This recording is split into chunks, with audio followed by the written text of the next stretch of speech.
TTD మాజీ EO LV Subrahmanyam కొన్ని కీలక వ్యాఖ్యలు చేశారు. సామాన్య భక్తులకి 2-3 గంటల్లో దర్శనం అనేది అసంభవం అంటున్నారు. ఏఐ దర్శన ఆలోచన విరమించుకోవాలన్నారు ఎల్వి సుబ్రహ్మణ్యం. ఏఐ టెక్నాలజీ ఉపయోగించినా కూడా శీఘ్ర దర్శనం కష్టమే అంటున్నారు. అమలు సాధ్యం కాని ఆలోచనకు టీటీడీ స్వస్తి పలకాలి అన్నారు. భక్తులకి మరింత మెరుగైన సౌకర్యాలు కల్పించాలన్నారు ఎల్వి. గతంలో పనిచేసిన చైర్మన్లు, ఈవోలు భక్తుల దర్శనం త్వరితగతిన పూర్తి చేసేందుకు ఎన్నో విధాలుగా ప్రయత్నించినా అది సాధ్యం కాలేదన్నారు. ఇప్పుడు ఏఐతో దర్శనాలు కూడా అసాధ్యమంటున్నారు టీటీడీ మాజీ ఈవో ఎల్వి సుబ్రహ్మణ్యం.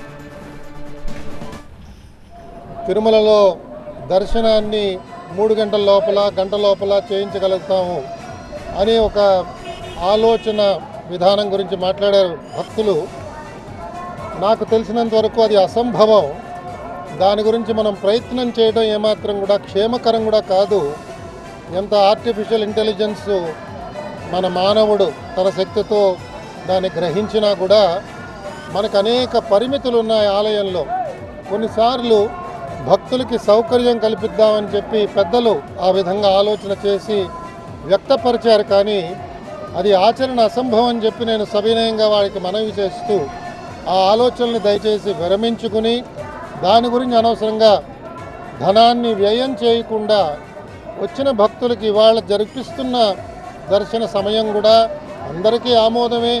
కానీ కొన్ని సౌకర్యాలు కొంచెం మనం దాన్ని అభివృద్ధి చేయగలిగితే ఇంకా చాలా బాగుంటుంది అని వారికి నేను మీ ద్వారా సవినయంగా మనవి చేస్తూ ఆ ఆలోచనకి స్వస్తి చెప్పవలసిందిగా పెద్దలందరినీ కోరుతున్నాను.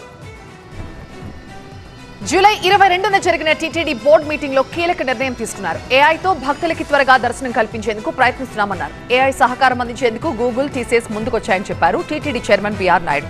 తిరుమలలో రోజుకు భక్తుల తాకిడి పెరగడం, వీకెండ్స్ లో ఈ సంఖ్య డబుల్ ఉండడంతో ఏఐని టాప్ ప్రయారిటీగా తీసుకుంటున్నామని చెప్పారు బిఆర్ నాయుడు. మనం టాప్ ప్రయారిటీ అయితే ఆర్టిఫిషియల్ ఇంటెలిజెన్స్ ఇస్తున్నాం. సో ఒక పక్క గూగుల్లో, ఇంకో పక్క టీసీఎస్ వాళ్ళు కూడా స్టడీ చేస్తున్నారు. అది త్వరలోనే అయిపోతుంది. అయిపోతే అప్పుడు ఈ ఫుడ్ ఎంప్లాయీస్తో మనకి అంత పెద్ద పని ఉండకపోవచ్చు. కాకపోతే స్టడీ చేసి పెట్టుకుందాం.